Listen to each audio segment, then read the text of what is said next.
bien qu'elle ne soit pas encore passée devant les sénateurs, sera déjà appliquée avec la suppression de la publicité à partir de 20h sur les chaînes publiques.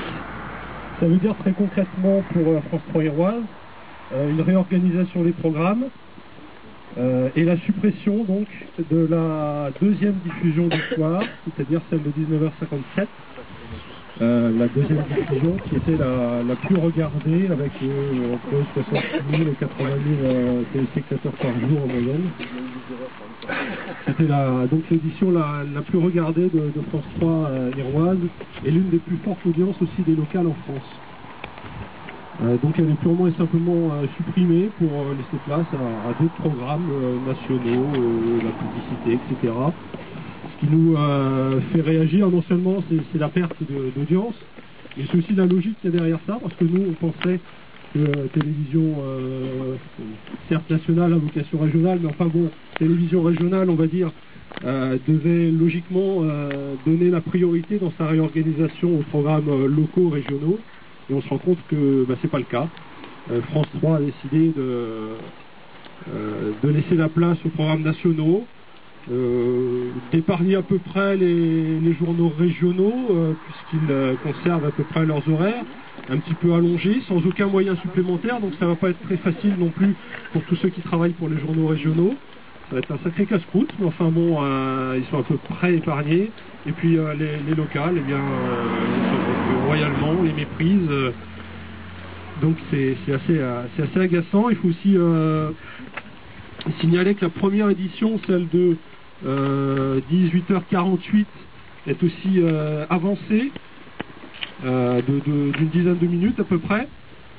Donc ça c'est une édition que l'on sait depuis quelques années un peu trop, qui arrive un peu trop tôt dans la grille horaire. Je ne sais pas si autour de vous connaissez beaucoup de monde qui à 7h moins le quart est dans son canapé en train de regarder la télévision, mais nous on en croise de moins en moins en tout cas sur le terrain. Donc on se disait que cet horaire était déjà un petit peu trop tôt. Et voilà, dans la nouvelle réorganisation ce sera encore plus tôt. Ça me fait penser un petit peu à la pub, au sketch plutôt de Coluche qui disait, je sais pas si vous vous souvenez sur la lessive, plus blanc que blanc, j'ai peur que ça devienne transparent. Nous on pourrait dire aussi un peu ça, plus tôt que tôt, on a l'impression que ça va devenir transparent, c'est-à-dire qu'on sera plus trop regardé et on va perdre beaucoup d'audience dans cette réorganisation, que ce soit sur la première diffusion et surtout sur la deuxième diffusion. Quant à l'édition en langue bretonne du midi, pour l'instant il n'est pas question d'y toucher, mais on ne sait pas trop, on entend les bruits d'une possible réorganisation à partir de septembre ou un peu plus tard, donc là aussi on peut avoir des craintes, mais enfin, pour l'instant il n'y a rien de concret là-dessus.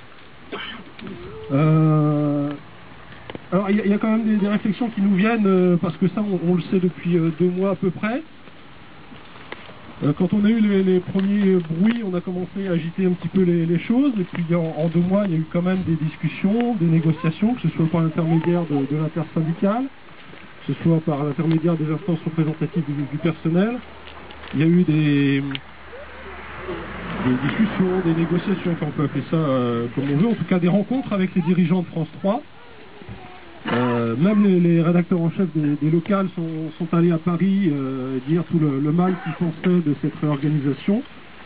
Et vous me croirez si vous voulez, mais le projet n'a pas bougé d'une virgule par rapport à ce qui était prévu début novembre. Donc on se dit que derrière tout ça, il y a peut-être autre chose qu'un simple aménagement de grille d'horaire.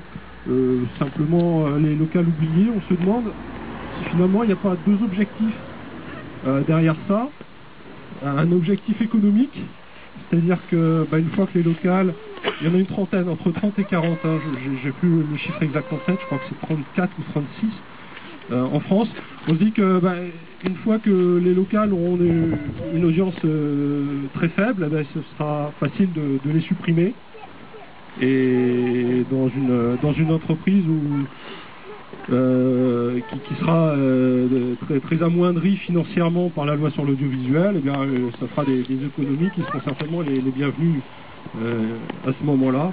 Donc peut-être objectif économique, et puis peut-être aussi un objectif politique, on ne sait pas, parce que finalement on n'a pas envie quelque part de fermer le caquet un peu aux gens des régions, de la province, comme on dit là-bas. pour mieux contrôler ce qui peut être dit, la parole donnée aux uns aux autres, pour mieux faire pression, comme on semble savoir le faire. Voilà, c'est bon, peut-être que j'affabule, mais bon, peut-être, je ne sais pas. Voilà, donc encore merci d'être venu, c'est important, et puis il faut continuer. Il faut continuer à se mobiliser, même si demain la grille démarre, ça ne veut pas dire qu'elle ne peut pas bouger, ça ne veut pas dire que dans 2 mois, il y aura peut-être une petite marche arrière, et puis dans 3 mois, une grande marche arrière, on ne sait pas, donc je crois qu'il faut continuer malgré tout à dire ce qu'on en pense et à le faire savoir. Voilà, merci beaucoup. Juste un petit mot, je vais donner la parole à Eri Sarko-Morvan.